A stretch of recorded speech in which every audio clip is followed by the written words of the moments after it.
Robert S. Mueller, former FBI director, former Special Forces, and creator of the Mueller Report. A wealthy man with nothing to prove except, perhaps, his incorruptibility.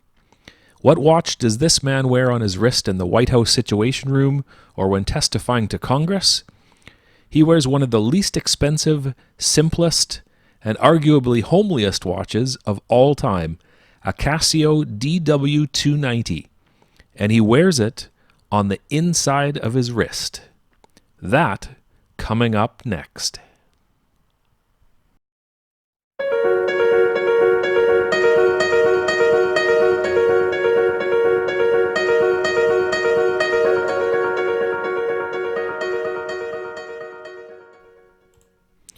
Robert Mueller is a pretty amazing guy by any standards.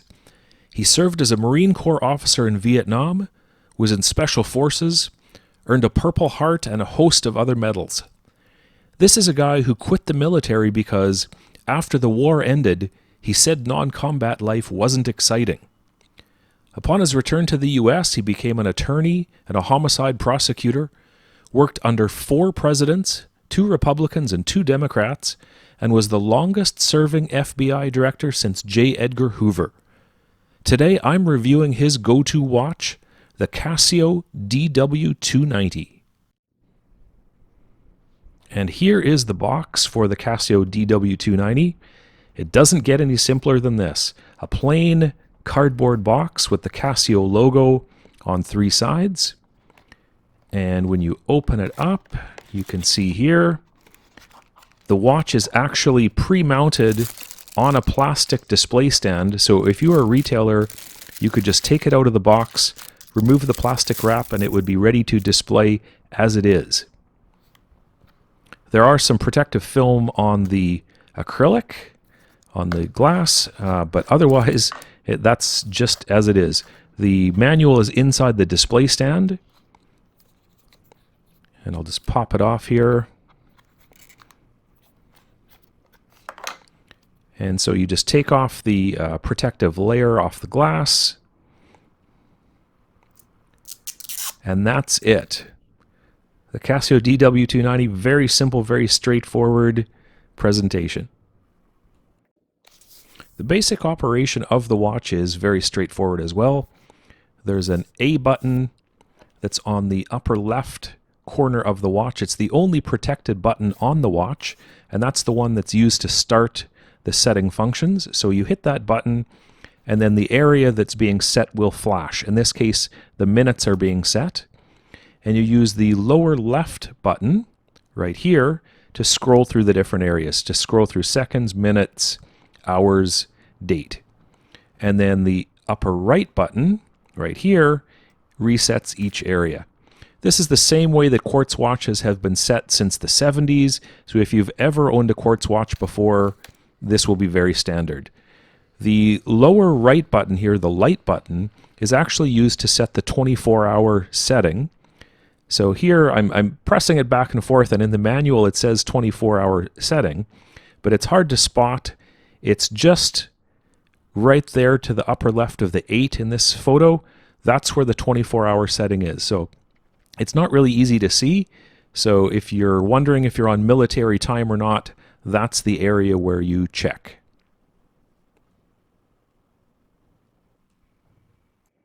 Now, this Casio doesn't have any special functions that some of the higher-end models do, but it does have all the basic functions that you can expect. So alarm, of course, is one of the basic functions that it has. And just click through here. This is the countdown timer, so it has that as well. Of course, it has a stopwatch or chronograph, and then just the regular time display. So nothing special here, just the basic functions that you would need that are the most common to have in a digital watch. So you can see on the watch here, it's clearly marked illuminator and with electroluminescence.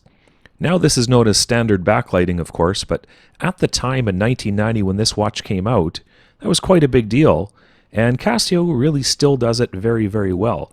The light button is on the lower right here, and just one quick press, gives a quick glance display, but you can also hold the button down as well. So if you want a longer look with the date and whatnot, you can press the button down for as long as you like. The battery life will still be good. These things don't take much power despite having an excellent backlit display. This model comes with the standard Casio polypropylene accordion strap. On the back here you can see the ridges that help keep it in place on your wrist, which are very nice. And it's easy to fit on. It's very comfortable. Over time, polypropylene straps do get affected by sun. They also are very affected by things like suntan lotion and bug spray. So you want to watch with suntan lotion and bug spray not to have it in contact with the strap too much, because that will cause the strap to become brittle. The indentations that you see on the strap, the accordion ridging there, is actually part of the durability feature from Casio. These are designed so that if you drop the watch, it actually serves as a spring function to help prevent the watch from breaking. Earlier on, I mentioned that Robert Mueller likes to wear his watch on the inside of his wrist. And though, as far as I know, no one's ever asked him, the assumption is that this is because he was a Special Forces operator in Vietnam. And at that time, lots of people wore the watch on the inside of their wrist. And one of the assumptions is that the reason they do this is because it's easier to hold a gun and to shoot and check the time when you're wearing the watch on the inside of the wrist. And so I figured I'd give this a try and see if it does make a difference. So I tested this out, and as you can see here, this is with a Walther PPQ M2 handgun, that when you're wearing the watch in the traditional way on the outside, you have to break contact with the gun to be able to see the time. But if you do wear it on your wrist, you can just glance like this at the watch without having to break full contact with the gun. So it actually does work to wear it on your wrist this way. However, having said that, how often will you actually be checking the time when you're in the middle of a firefight? Very unlikely. So although this is one reason, it's not the main reason. The main reason is this. In Vietnam, light discipline was very important. There were lots of shadows, lots of movement, and as you can see in this clip here, when you're walking through an area that has both strong sunlight and shadows, like in a forest or in the jungle, these types of flashes off the watch are very noticeable. You can see these types of flashes in the forest or in a jungle for miles away. And it's obviously something you'd want to avoid if you're a Special Forces operator in the jungle. Not everyone does this, of course. In this photo of Michael Murphy and Matthew Axelson, Navy SEALs, you can clearly see that Matthew Axelson is wearing the watch on the outside of the wrist in the normal manner. So I'm not trying to say that if you're a Special Forces operator, you have to wear it on the inside of the wrist. But Vietnam was a special case. You weren't walking around in open fields or across mountains. In Vietnam, it was almost all jungle. And as you can see here in this clip that I took in the Mekong Delta, the contrasts between light and dark are very strong. If you're walking around in one of these shaded areas and get hit with a beam of light, the reflection off your watch can be seen for miles, as I said earlier. And I'm sure that wearing it on the inside of the wrist was a habit that Mueller would have appreciated to avoid that. Well, back in the modern world, I wanted to open up the case back and show you what the module looks like. So it's just held in place with 4 screws, quite long screws actually. And I've sped up this video so that you don't see the boringness of the screws being undone.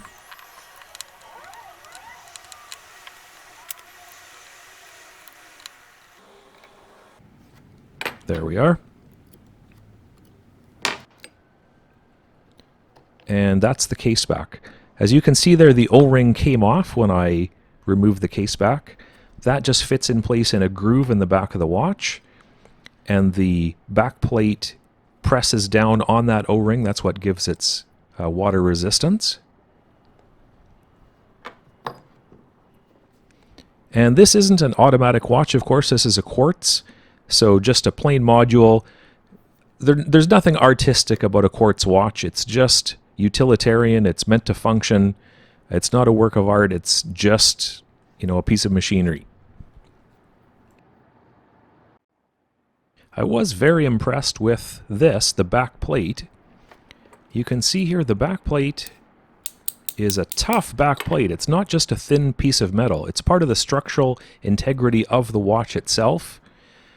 Just give it a measure here, and I actually measured the lip as well, 2.2 millimeters, so it's more like actually about 2, but still a very substantial piece of steel with the long screws into the case that helps give this watch very strong structural integrity.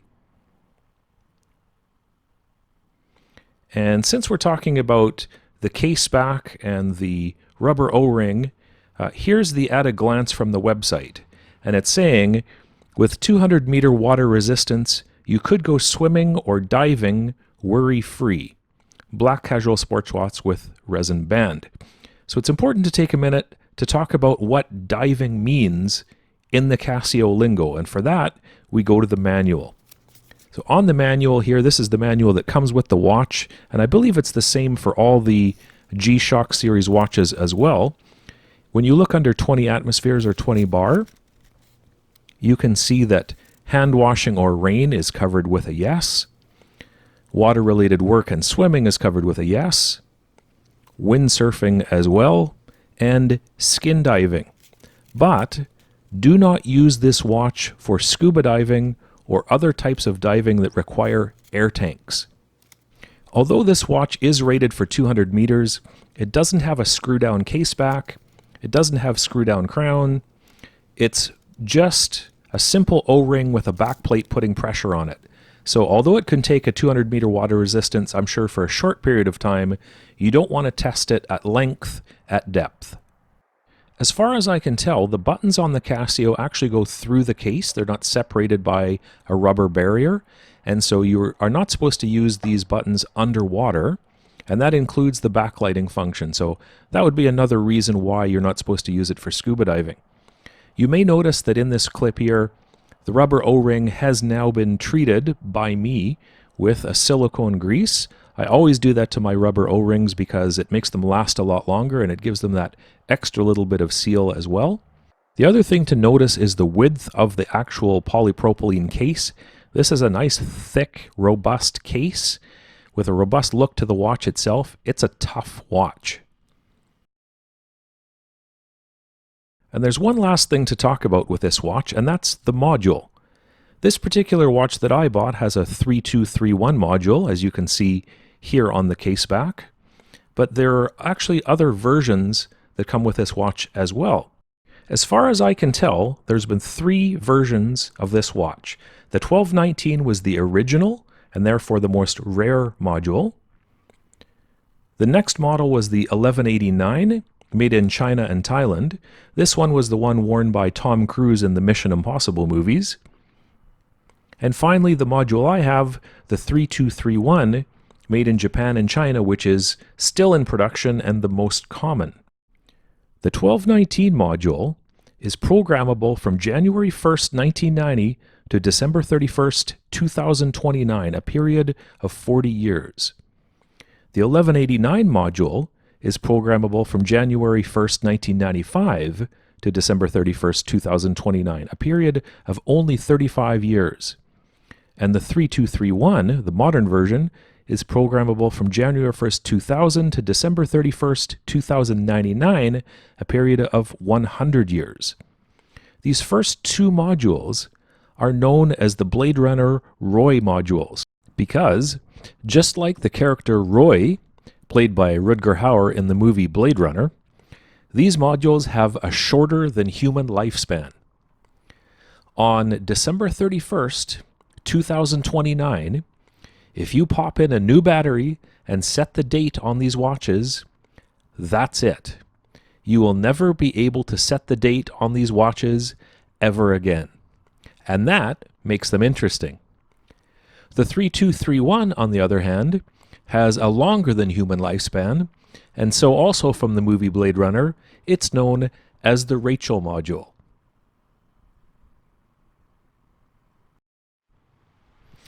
So what's my final conclusion with this watch? Well, the first thing I'll say is that, unlike Robert Mueller, I probably won't be wearing this with a suit anytime soon. I don't think I'm quite stylish enough to pull that off. And secondly, I don't think I'll be wearing it on the inside of the wrist anytime soon either. I don't have anyone shooting at me that I need to protect glare from. And I tried it out for a few days, and although it is very handy for reading the time, it's actually quite convenient to wear it on the inside of the wrist. I do constantly bang it on tables and whatnot from wearing it from that position, so I prefer the traditional position. And an update on the look as well. The greenish-blue lettering that you see saying Illuminator and Water Resist 200 meters started to wear off almost immediately, within 1 or 2 days. So this isn't a permanent design feature of the watch. It's more like some lettering that's there for the showroom to show off the features of the watch to an initial purchaser. But after a week or two, these letters will wear off completely and you're left with a more simple looking black watch. The DW-290 remains one of the ugliest watches I've ever seen, but it's bulldog ugly. The more I look at it, the more I like it. In the Casio range, there's a few other watches that would work. There's the DW-6900, which has the same features and about the same price in the G-Shock series, but I find that the seconds display takes up too much of the dial. For $30 or $40 more, I could get the G-Shock DW-5600 series, which has additional features like tide and moon graph, but I find this watch comparatively wimpy looking, and it lacks the history of the DW-290. For about $30, $40 more, I could get a GBD 800 series that has a Bluetooth step counter and a workout planner, but the dial and the look isn't as clean, and I probably wouldn't use those features anyway. I also find the dial on the GB8 800 series a little bit unnatural. I would read this as Sunday, 10:58 p.m., 2019, June 30th. A bit odd. In comparison, on the DW-290, it's a very natural reading. Sunday, June 30th, 10:58 p.m. Simple. The more I think about it, the more I think that the DW-290 is my favorite tough Casio in the sub $100 price range. As far as dislikes go, my only dislike is that this watch doesn't have solar recharging, and so it just has a 2-year battery life. Some Casios have a 10-year battery life, and of course the solar versions have a virtually unlimited battery life. That would be my only downside. So overall, it's a bulldog ugly watch that grows on you. It's tough, it's reliable, it's durable. You get a lot for your money. There's a reason this watch has been around for 3 decades.